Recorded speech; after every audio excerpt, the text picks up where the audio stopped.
بسم اللہ الرحمن الرحیم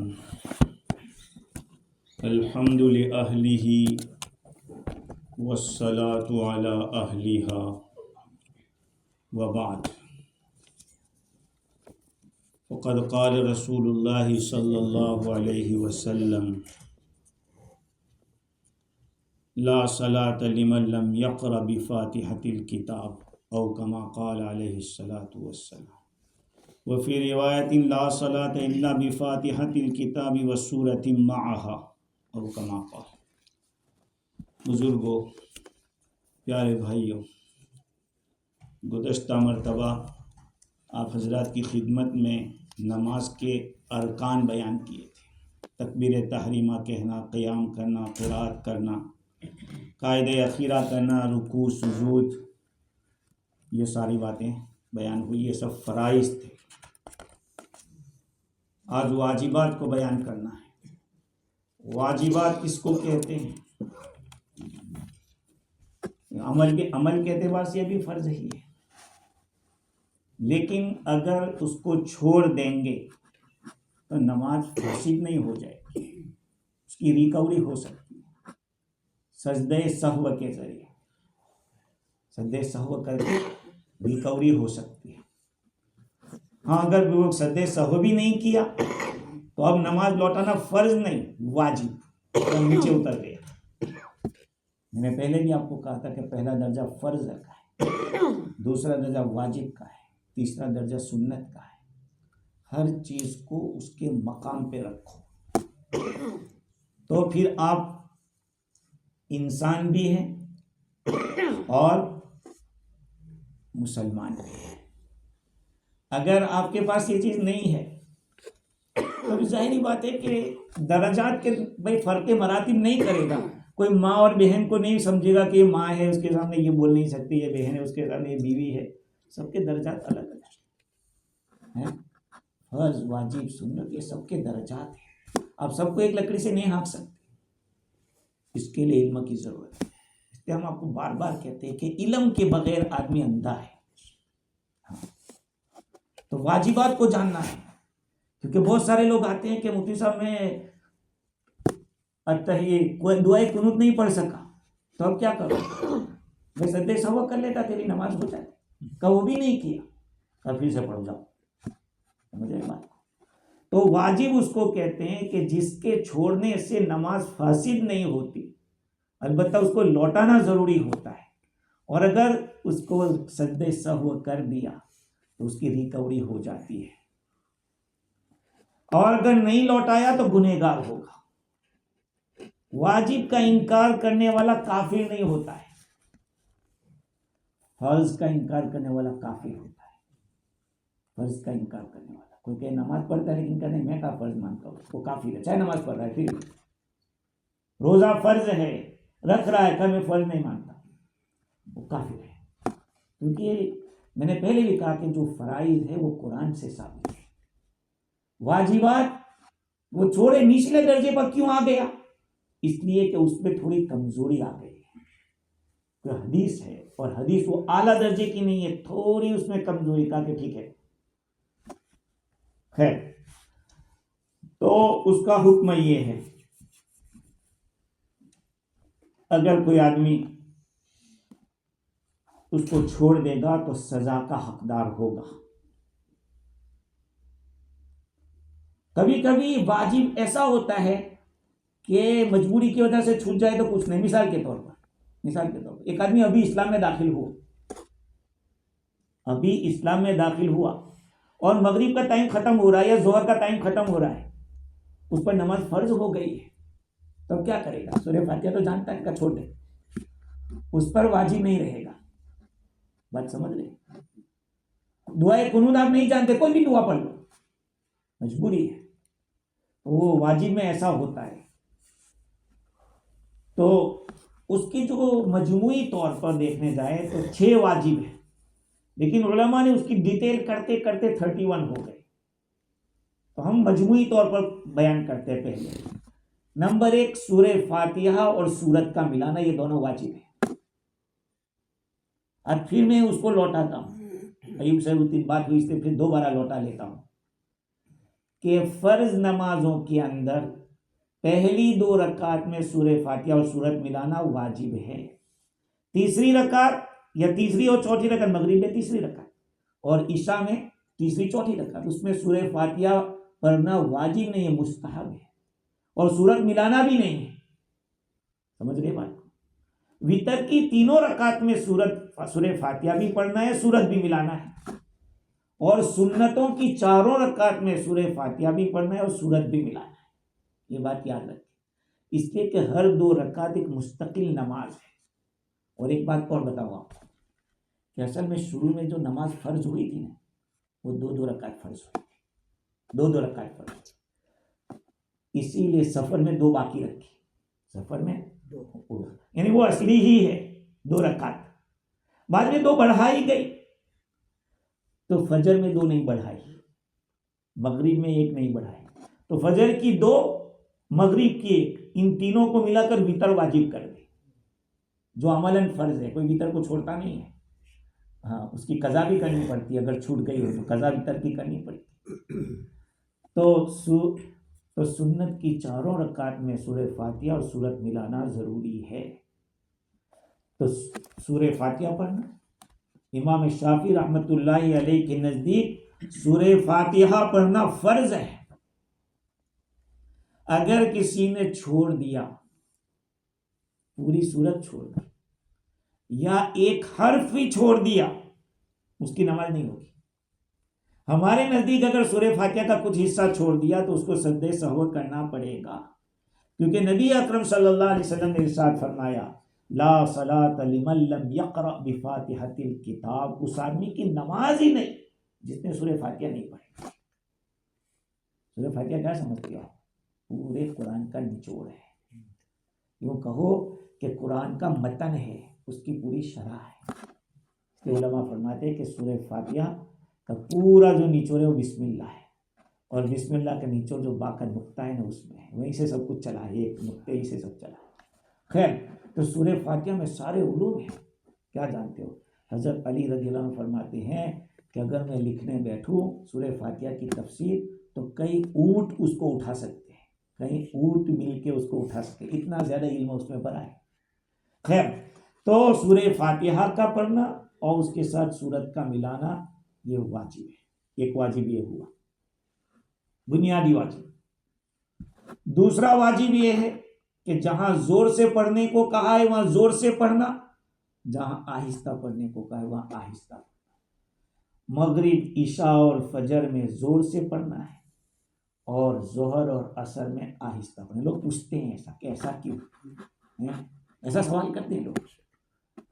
تو مجھے جواب تو پہلے بتلا دیتا تھا، لیکن اب تو میرے پاس الحمدللہ دلیل کے ساتھ مل گیا کہ اصل میں قرآن میں غور و فکر کرنے کو کہا ہے. اذا قرئ القرآن فاستمعوا له وانصتوا لعلکم ترحمون. جب قرآن کی تلاوت کی جائے تو دھیان سے سنو اور خاموش رہو تاکہ تم پر رحم کیا جائے. چونکہ دن کا وقت بازار کے شور و شرابہ کا ہوتا ہے، زور زور سے لوگ چلاتے ہیں. دن کے وقت آدمی کا دماغ ایسے ایک طرف نہیں رہتا ہے، کنسنٹریشن کہتے ہیں، کنسنٹریشن یہ نہیں رہتا ہے. تو کہا کہ جو دن کی نماز ہے وہ آہستہ سے پڑھو، ظہر اثر. اور تنہائی کا جو رات کا وقت ہوتا ہے کہ مغرب سے اب زور سے پڑھو، زور سے پڑھو. تو پہلی 2 رکعت میں زور سے پڑھنا ہے، دوسری 2 رکعت میں آہستہ پڑھنا ہے. اچھا، یہ تو امام کی بات ہو گئی کہ اکیلا آدمی پڑھتا ہے. اکیلے آدمی کو ظہر اور عصر میں تو وہی ایسے ہی دھیرے پڑھنا ہے. اس وقت اگر سنتیں پڑھتا ہے، نفلیں پڑھتا ہے، وہ بھی دھیرے ہی پڑھنا ہے. لیکن مغرب، عشاء اور فجر کو اگر اکیلا پڑھتا ہے تو افضل ہے کہ زور سے پڑھے. افضل ہے کہ اس لیے کہ یہ گویا کہ وہ خود امام ہے، اور وہ خود ہی امام ہے. اس لیے کہا کہ اگر اکیلا پڑھتا تب بھی اقامت کہہ دیا تھا تو ذرا زور سے پڑھے. سنتیں نفلیں بھی پڑھ رہا ہے وہ زور سے پڑھ سکتا ہے مغرب، عشاء اور فجر میں. اور اتنا زور سے تو پڑھنا ہی چاہیے کہ خود سن سکے، اور اگر دوسرا بھی سن سکے تو کوئی حرج نہیں، لیکن دوسرے کو ڈسٹرب نہیں کرنا ہے. اچھا، روایت کیا ہے بہت اچھی روایت ہے. حضرت نبی اکرم صلی اللہ علیہ وسلم ایک مرتبہ رات کے وقت تہجد کے وقت صدیق اکبر رضی اللہ تعالیٰ عنہ کے پاس سے گزرے. یہ قرآن پڑھ رہے تھے بالکل آہستہ بالکل آہستہ. اور اس کے بعد صدیق حضرت عمر رضی اللہ عنہ کے پاس سے گزرے. وہ ایسے زور زور سے پڑھتے جا رہے تھے برابر چلا چلا کے پڑھ رہے. حضرت بلال رضی اللہ عنہ کے پاس سے گزرے تو کبھی اس صورت میں سے پڑھ رہے تھے کبھی اس صورت میں سے پڑھ رہے تھے کبھی یعنی ادھر سے ادھر چھلانگے لگا رہے. صبح میں آپ صلی اللہ علیہ وسلم کے پاس یہ جب تینوں حضرات پہنچے آپ صلی اللہ علیہ وسلم نے ہر ایک سے پوچھا کہ بھئی تم بہت آہستہ پڑھ رہے تھے رات کو. صدیق اکبر رضی اللہ عنہ جواب دیا کہ حضور میں تو رب کے ساتھ سرگوشی کر رہا تھا, اللہ تعالیٰ کے ساتھ پرائیویٹ میں بات کر رہا تھا سیکریٹ. اچھا تو اللہ تو دل کی بات بھی سنتا ہے اس لیے میں آہستہ پڑھتا. حضرت عمر رضی اللہ عنہ سے پوچھا کہ آپ نے فرمایا کہ میں سوئے ہوئے کو اٹھا رہا تھا اور شیطان کو بھگا رہا تھا. میں شیطان کو بھگا رہا تھا اس لیے زور زور سے پڑھ رہا. حضرت بلال رضی اللہ عنہ سے پوچھا کہ بھئی آپ کیا کر رہے تھے؟ کہا میں جنت کے باغوں میں گھوم رہا تھا تو کبھی اس باغ میں تو کبھی اس باغ میں کبھی اس باغ میں تو کبھی اس باغ میں. دیکھو اس کو کہتے ہیں تعلیم. ہر ایک کو اس کے مناسب تعلیم دی. ایک لکڑی سے سب کو نہیں ہانکا جاتا. صدیق اکبر رضی اللہ عنہ سے فرمایا کہ ابو بکر تھوڑی آواز کو اونچی کرو تھوڑی آواز بلند کرو اور اے عمر اپنی آواز تھوڑی دھیرے کرو.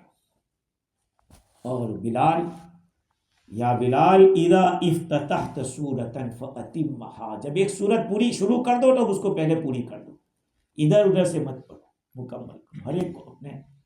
اچھا ایک اور بات بھی بتاؤں کہ نبی اکرم صلی اللہ علیہ وسلم جب رات کو تلاوت کرتے تھے تہجد پڑھتے تھے تو کفار مکہ سننے کے لیے آتے تھے رات کے وقت. تو چونکہ آپ اپنے گھر میں پڑھتے تھے لیکن دن کے وقت بھی اگر زور سے پڑھا جاتا تو کفار سے نقصان کا اندیشہ تھا کہ وہ لوگ ڈسٹرب کریں گے تکلیف پہنچائیں گے. تو دن کے وقت کہا کہ آہستہ نماز ہوگی کہ اتنی آہستہ بھی نہیں کہ آدمی سوچ کر پڑھ لے. جیسے میں نے پہلے بھی کہا کہ اتنا زور سے پڑھو کہ خود سن سکے. خیر تو جن نمازوں کے اندر زور سے پڑھنا ہے اس میں زور سے پڑھنا یہ واجب ہے. اور ایک صاحب نئے نئے حج کر کے آئے تھے نئے ان کو عصر کی نماز میں کھڑا کر دیا. آپ بیچارے لگ گئے الحمدللہ زور سے پڑھنے لگے تو پیچھے سے کہا قاسم یہ عصر ہے. کسی نے پیچھے سے کہا قاسم بھائی یہ عصر ہے میں آہستہ پڑھنا ہے یہ زور سے نہیں پڑھنا ہے. تو ہوتا ہے کبھی جب امام نہ ہو کبھی کھڑا کر دیا جائے تو بیچارہ.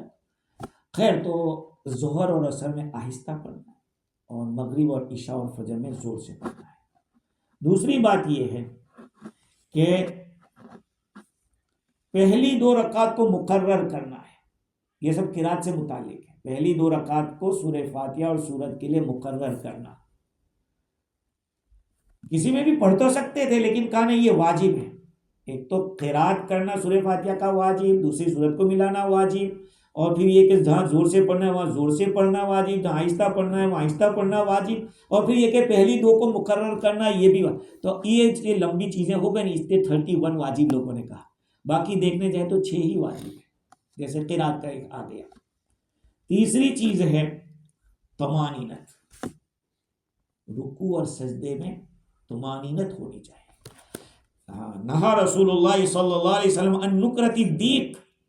اللہ کے نبی صلی اللہ علیہ وسلم نے مرغی کے ٹھونگے مارنے سے روکا ہے.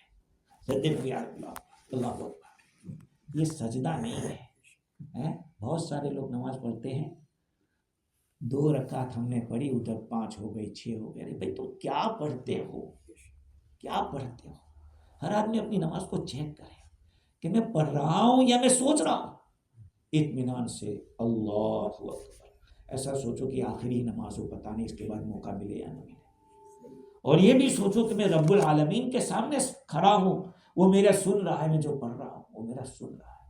اور اطمینان سے سبحانک اللہم وبحمدک اطمینان سے.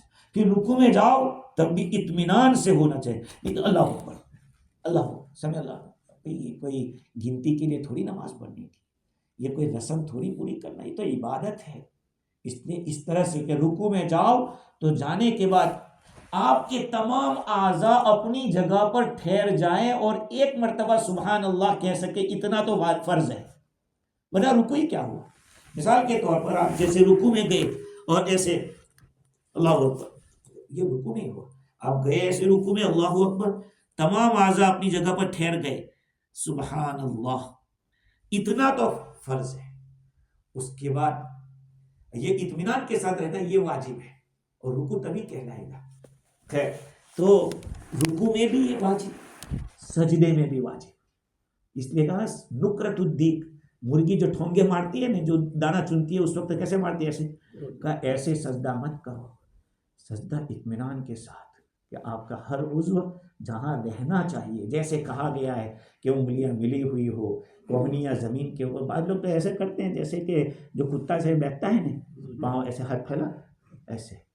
ہاں، اکیلے پڑھتے ہو تو بہت اور زیادہ اطمینان سے پڑھنا چاہیے۔ اور پھر ہمارے پاؤں کہاں ہے، پیٹ زمین سے جدا ہے، رانوں سے الگ ہے کہ نہیں، یہ ساری چیزیں دیکھنی اطمینان سے۔ اس کو تعدیل ارکان کہتے ہیں۔ تعدیل، عدل کے معنی برابری، برابر ٹھہراؤ ہونا چاہیے، یہ بھی ایک واجب ہے۔ پھر قاعدے اولا، 4 رکعت والی نماز میں 2 پر بیٹھنا، 3 والی میں 2 پر بیٹھنا، یہ قاعدے اولا کہلاتا ہے۔ فرسٹ سٹنگ کا یہ بھی واجب ہے۔ ہاں، اور اس کے اندر پھر تشہد کا پڑھنا، یہ بھی واجب ہے۔ قاعدے اولا کے اندر التحیات کا پڑھنا، یہ الگ واجب۔ اور قاعدے اخیرہ میں تشہد پڑھنا، قاعدے اخیرہ تو فرض ہے، جیسے لاسٹ دفعہ بات ہوئی تھی، قاعدے اخیرہ فرض ہے، لیکن قاعدے اخیرہ کے اندر التحیات کا پڑھنا یہ واجب ہے۔ اور علماء فرماتے ہیں کہ التحیات چونکہ پورا منقول ہے، کاپی ہے، یہ جو رسول اللہ صلی اللہ علیہ وسلم نے معراج میں کی تھی اس کی کاپی ہے۔ اس کو کبھی سوچو، التحیات، التحیات کے معنی زبان کی جتنی بھی عبادتیں ہو رہی ہے وہ ساری کی ساری اللہ کے لیے ہے، التحیات للہ، والصلوات، اور بدن کی جتنی بھی عبادتیں ہو رہی ہے وہ ساری اللہ کے لیے، والطیبات، اور مالی عبادتیں جتنی ہو رہی وہ سب اللہ کے لیے۔ اللہ تعالیٰ نے حضور کو القاء کیا تھا، دل میں ڈالا تھا یہ کلمات، تو پھر اللہ تعالیٰ کی طرف سے جواب ملا، السلام علیک ایھا النبی۔ بعض جاہل لوگ کیا کہتے ہیں، تم لوگ ایھا نبی کہتے ہیں نا، او بے وقوفو، تمہیں عقل نہیں ہے، اس کو امور توقیفیہ کہتے ہیں۔ امور توقیفیہ کا مطلب یہ ہے کہ آپ کاپی کر رہے ہیں، آپ ابھی نیا نہیں بول رہے ہیں، آپ کاپی کر رہے ہیں۔ اس لیے دیکھو یہ جتنے نام لکھے ہیں نا، اللہ تعالیٰ کے نام لکھے ہیں، وہ توقیفی ہے۔ اللہ تعالیٰ کو آپ مفتی نہیں کہہ سکتے، اللہ تعالیٰ کو آپ مفتی نہیں کہہ سکتے، کیوں؟ حالانکہ اللہ تعالیٰ فتویٰ دے رہا ہے قرآن میں، قل اللہ یفتیکم فی الکلالہ، اللہ تعالیٰ تمہیں فتویٰ دے رہا ہے کلالہ کے بارے میں، تو فتویٰ دینے والے کو کیا کہتے ہیں؟ مفتی کہتے ہیں۔ تو اللہ کو مفتی کہنا چاہیے؟ نہیں، اللہ تعالیٰ کے نام توقیفی ہے، وہ جو نام اللہ تعالیٰ کے حدیث میں آئے ہیں آپ اپنی طرف سے کوئی نام بڑھا نہیں سکتے، تو اللہ تعالیٰ کو مفتی نہیں کہہ سکتے، حالانکہ قل اللہ یفتیکم فی الکلالہ قرآن میں آیا ہے۔ دیکھیے، تو جو امور توقیفیہ ہوتے ہیں اس کو ویسا ہی کوئی چینج نہیں کر سکتے۔ بہت سارے لوگ سوال کرتے کہ تم التحیات میں ایھا النبی کہتے، ارے ایھا النبی، ہم اللہ کے نبی کی کاپی کرتے ہیں، یہ ہم نہیں کہتے السلام علیکم نبی، اللہ تعالیٰ کی طرف سے جو کہا گیا وہی ہم نقل کریں، ایھا النبی ورحمۃ اللہ وبرکاتہ۔ اب پھر حضور صلی اللہ علیہ وسلم نے جب سنا کہ میری بات ہو رہی ہے، کہ میری امت کو میں کیسے، السلام علینا وعلی عباد اللہ الصالحین، اشہد ان لا الہ الا اللہ واشہد ان، یہ التحیات جو ہے وہ منقول ہے۔ منقول ہے کا مطلب یہ ہے کہ روایت سے ثابت ہے، اس میں کچھ الفاظ میں شوافی اور حنفیہ میں تھوڑا اختلاف ہے کہ انہیں اضافہ بھی ہے کچھ روایتوں میں، لیکن ہم کم نہیں کر سکتے، یہ بات یاد رکھیں۔ اگر کم کیا یا پورا چھوڑ دیا یا تھوڑا چھوڑ دیا، سجدہ سہو کرنا پڑے گا تحیات میں۔ اسی طرح سے ایک واجب جو اس پہ، یہ بھی ایک واجب، چھٹا واجب ہے، وہ یہ ہے کہ ان اعمال میں ترتیب ہونی چاہیے۔ ترتیب یعنی پہلے قیام ہوگا، پھر رکوع ہوگا، پھر قوما ہوگا. دیکھو قوما کے اندر بھی بہت بڑی گڑبڑ ہوتی ہے. قوما رکوع سے کھڑے ہونے کے بعد جو تھوڑا ٹھہرتے ہیں اس کو قوما کہتے ہیں. بہت سارے لوگ قوما نہیں کہتے، بائی پاس کر جاتے ہیں. ہاں ایسے کیا کرتے ہیں، رکوع سے کھڑے ہوئے آدھے کھڑے ہو کے سیدھے چلے جاتے ہیں سجدے میں، حالانکہ یہ ہونا چاہیے. رکوع میں سے کھڑے ہیں، سمع اللہ لمن حمیدہ، اللہم ربنا لک الحمد، ربنا لک الحمد، ربنا ولک الحمد، اللہم ربنا ولک الحمد. کوئی بھی بول سکتے ہیں، تینوں چار کلمات ہیں کتابوں میں، فقہ کی کتابوں میں. پھر جائیے آپ سجدے میں. لیکن بہت سارے لوگ کیا کہتے ہیں، امام سمیع اللہ کہیں گے جیسے ہی سیدھے سجدے میں چلے جاتے. ارے بھائی تھوڑی دیر ایسا کھڑا ہوگا تو کیا ہوگا، کمر تمہاری سیدھی ہو جائے گی ایسے ہیں. خاص طور پہ جب لمبا رکوع کیا، قیام کیا ہو، تو اس کے بعد لوگ رکوع سے کھڑا. یہی ایک بات قوما میں گڑبڑ ہے، دوسری بات جلسے میں بھی گڑبڑ ہے. جلسہ کہتے ہیں ایک سجدے کے بعد دو سجدوں کے بیچ میں جو بیٹھتے ہیں اس کو جلسہ کہتے ہیں. یہاں تو الحمدللہ لوگوں کی ایسی عادت بنی ہوئی ہے کہ کھڑے رہتے ہیں ایسے سجدے میں، دو سجدوں میں بیٹھتے بھی ہیں. باقی اگر کوئی نیا نیا آتا ہے تو وہ سوچتا ہے اپنی جو پرانی ایک عادت ہوتی ہے رکوع سے آدھے میں ہی سجدے میں چلا جاتا ہے. یہ واجب چھوٹ گیا اس کا. بعض علماء نے کہا اس پہ بھی سجدے سہو واجب ہو. ہاں اس لیے قوما بھی اچھی طرح سے کیا جائے اور ترتیب کے ساتھ ہونا چاہیے. ہاں جو چیز مکرر ہے، ڈبل ڈبل آتی ہے، مثال کے طور پر سجدہ. اگر آپ کا ایک سجدہ رہ گیا ہے اور آپ اوپر چلے گئے، آپ کو یاد ہے فوراً سجدے میں چلے جائیں، بعد میں سجدے سہو کر لیں، اس لیے کہ ترتیب چھوٹی ہے. ترتیب چھوٹنے کی وجہ سے کسی رکن کو مؤخر کرنے سے بھی سجدے سہو واجب ہوتا ہے. یہ جتنی چیزیں ہیں سب از قبیل واجبات ہیں، اور انہی واجبات کو جب تفصیل کے ساتھ بیان کیا گیا تو زبدۃ الفقہ کے اندر 31 بتلا دیا کہ 31 واجبات ہیں، اور انہی واجبات کو بیان کیا ہے اور کوئی نئے نہیں ہے. مثال کے طور پر قاعدے کے اندر سلام کا لفظ، ایک بات یاد رکھنا بہت اہم مسئلہ ہے. السلام، نماز پوری ہو گئی، اب علیکم سے پہلے آپ امام کے پیچھے داخل ہوئے، آپ جوائنٹ نہیں ہوئے. سمجھ رہے میری بات؟ السلام علیکم نہیں، ابھی صرف السلام بولا ہے. علیکم سے پہلے آپ داخل ہوئے، سلام ہو گیا، بات خلاص. دیکھنا میں آپ کو پڑھ کے سناتا ہوں کہ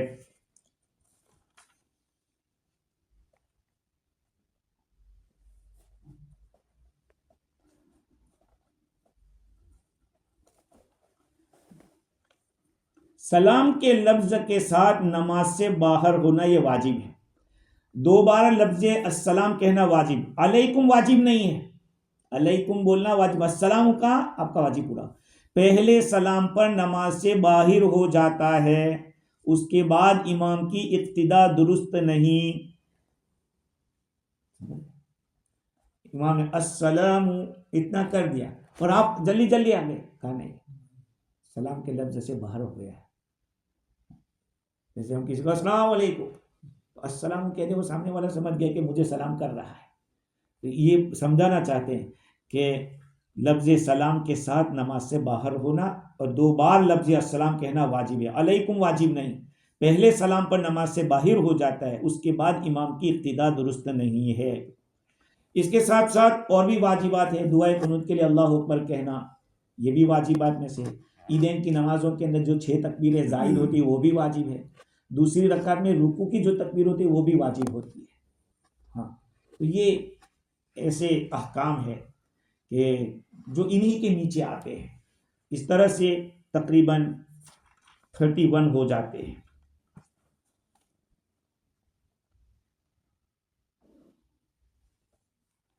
نماز کے اندر ہر فرض یا واجب کا اس کے مقام پر ادا کرنا، یعنی 2 فرض یا 2 واجب یا فرض و واجب کے درمیان تاخیر نہیں ہونی چاہیے.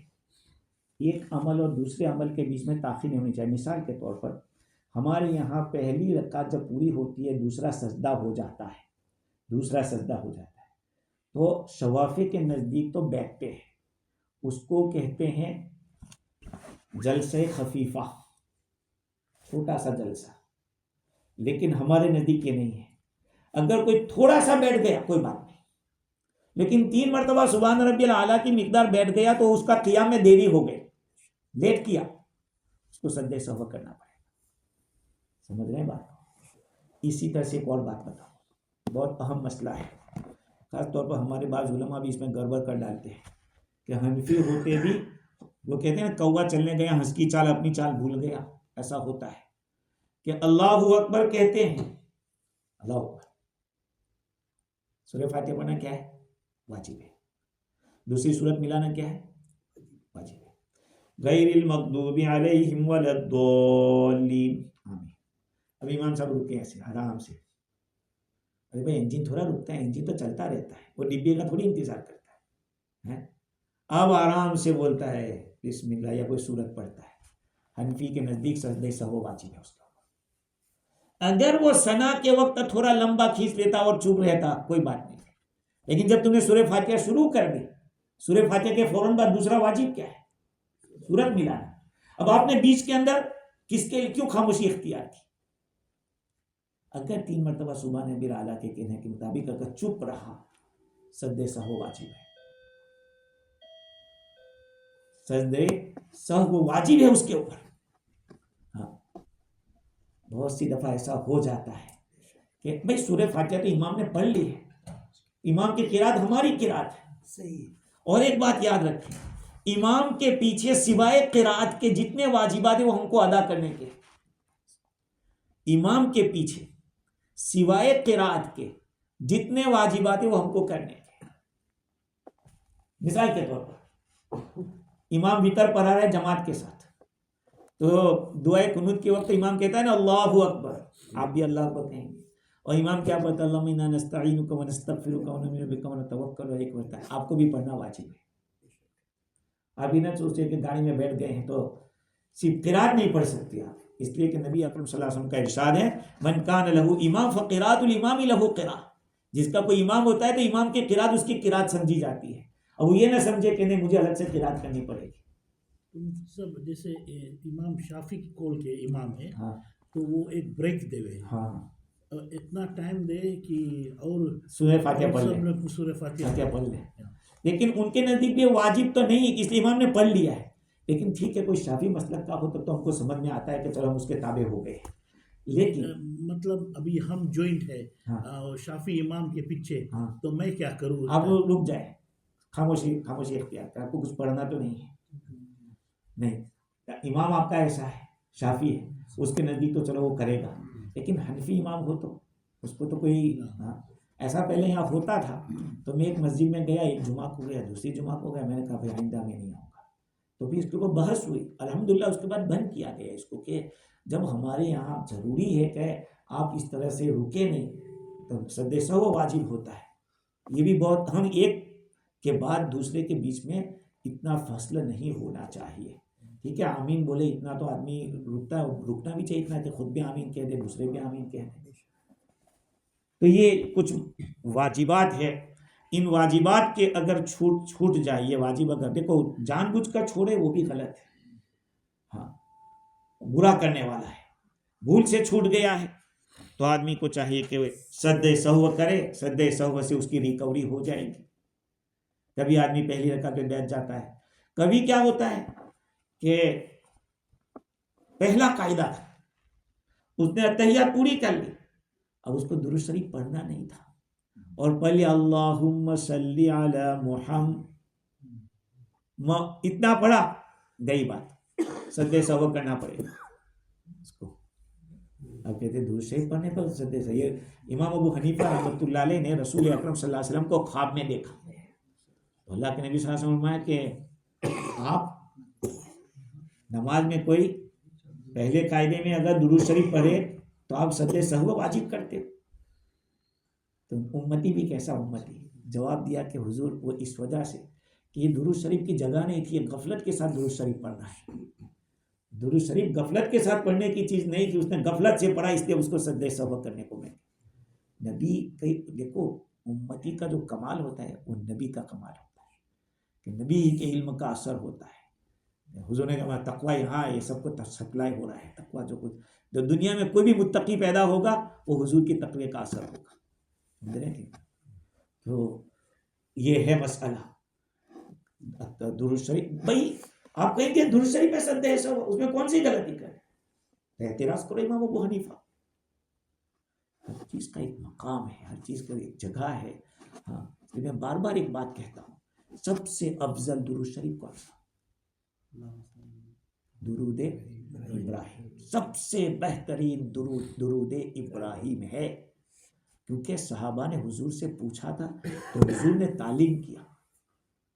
ایک چیز یہ ہے کہ میں صلاۃ و سلام پیش کر دوں حضور کے، اور ایک اللہ تعالیٰ پیش کرے. ہم اللہ سے درخواست کرتے کہ اللہ تیرے نبی کو تو پہچانتا ہے کہ ان کا مقام کتنا اونچا ہے، تو ہی ہماری طرف سے بھیج دے. اللہم صلی علی محمد. اس لیے ہمیشہ درود ابراہیم پڑھنے کی عادت ڈالو، زیادہ تر درود ابراہیم پڑھو. تو یہ واجبات ہیں، ان واجبات میں اگر کوتاہی آدمی کرتا ہے تو نماز ناقص رہتی ہے. سجدہ سہو واجب ہوتا ہے. اب سجدہ سہو کے اندر بھی علماء نے کا ایک اختلاف ہے. ہم حنفیوں کے ایک سلام السلام علیکم ورحمۃ اللہ کہہ کر سلام سجدے میں جائیں گے. اگر کسی اور امام کے فالوور ہے اس کے پیچھے ہم نماز پڑھ رہے ہیں تو ٹھیک ہے، اس نے سجدہ کرا دیا تو ہم السلام علیکم کر کے سجدہ. نہیں ہوتا جنازے کی نماز کے اندر وہ ایک طرف سلام پھیرتا ہے تو ہم دوسری طرف خود پھیر دیں. ٹھیک ہے. اور مسائل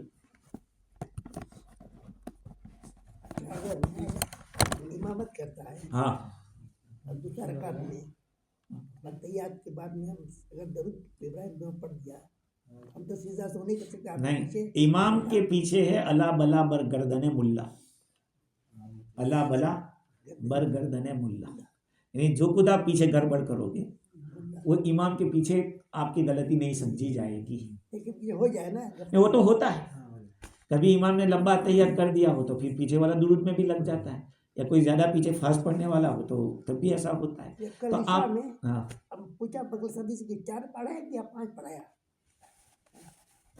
میں سے پوچھا کہ آپ 4 پڑھایا کہ 5 پڑھایا. ہو جائے سے نا، خیال میں آتا ہے کبھی. میں تو اکیلا ہوں تو بہت زیادہ. اللہ کو بولا بولا پتہ نہیں گڑبڑ تو نہیں ہے. اور کوئی ہمارا کیا ہم جب ظہر عصر جب امام صاحب کا ہم لوگ نماز پڑھا نا، ہم لوگ کی سورہ فاتحہ پڑھنا ضروری ہوتا ہے؟ کچھ نہیں، چاہے جہری نماز ہو چاہے سری نماز ہو، امام کے پیچھے خاموش رہنا ہے. ہاں بولو. ایک سجدہ غلطی سے ایک سجدہ کر کے کھڑے ہو گئے واپس، آپ کو جب یاد آوے آپ سجدے میں چلے جائیں. اچھا کھڑے ہوئے تو پھر بھی سجدے میں چلے جاؤ، کیونکہ آپ قیام کر رہے ہیں وہ فرض ہے، سجدہ بھی فرض ہے. تو آپ وہ سجدہ کر لیں اور سجدہ کرنے کے بعد آخر میں سجدے سہو کر لیں. ہاں بس سمجھ رہے ہیں. اچھا ایک کوشچن، جیسے کہ ابھی آپ نماز میں نماز پڑھ رہے اور ہاف وے چلا گیا اور کچھ خیال آیا کہ آپ نے مسٹیک کیا ہے، اسی ٹائم سجدہ سہو کرے کہ اینڈ میں جا کر؟ آخر میں سجدے سہو آخر میں ہوگا.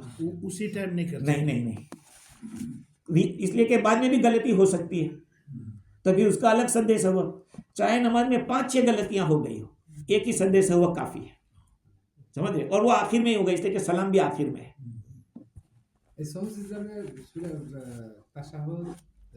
پڑھنے کے بعد اصل تو یہی ہے کہ تشہد درود ابراہیم اور دعا پڑھ کے سلام پھیرا جائے.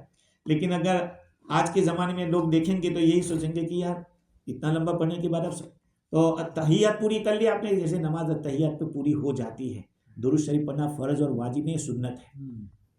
اور جو دعا ہے وہ بھی سنت ہے. اللہم انی ظلمت نفسی ظلما کثیرا، یہ بھی فرض واجب نہیں ہے، سنت ہے. تو اگر اتحیات پڑھ کے بھی کسی نے کر دیا تو کوئی پرابلم نہیں ہے. بہتر تو یہ ہے کہ وہ پورا پڑھ کے کرے. جلدی بھی پڑھ سکتے ہیں نا دعا. ہاں لیکن بہتر یہ کہ یہ اللہم انی ظلمت پڑھو، اس لیے کہ حضرت صدیق اکبر رضی اللہ عنہ کی یہ روایت ہے. اور اس روایت میں اس دعا میں آپ کو پتہ ہے بہت ساری باتیں ہیں. ایک تو بندہ اپنے گناہ کا اقرار کرتا ہے، انی ظلمت نفسی ظلما کثیرا، اور ولا یغفر الذنوب الا انت، اور تو ہی معاف کر سکتے ہیں، فاغفر لی، مجھے معاف کر دے. تو یہ بہت اچھی دعا ہے. اور بولو. جو رکعت میں جس میں خالی ہے آیت نہیں پڑھا جاتا، اگر میں پڑھ دیا تو گناہ میں نہیں بہت اچھا، پورا قرآن پڑھ لو، کوئی بات نہیں، کوئی چیز واجب نہیں ہوگی، پڑھ سکتے ہیں. ابھی 2 رکعت جس میں نہیں پڑھنا چاہیے، یعنی اگر پڑھ لیا تو اس سے کوئی چیز واجب نہیں ہوگی، نماز آپ کی صحیح ہے. گناہ نہیں ہے. پڑھ لیا صحیح ہے. ہاں میں پڑھنے کے زمانے میں اپنے استاد سے پوچھنے گیا تھا تو استاد نے جواب دیا کہ پورا قرآن پڑھ لے گا کوئی بات نہیں، یہ جواب دیا تھا. ذہن ہماری نماز میں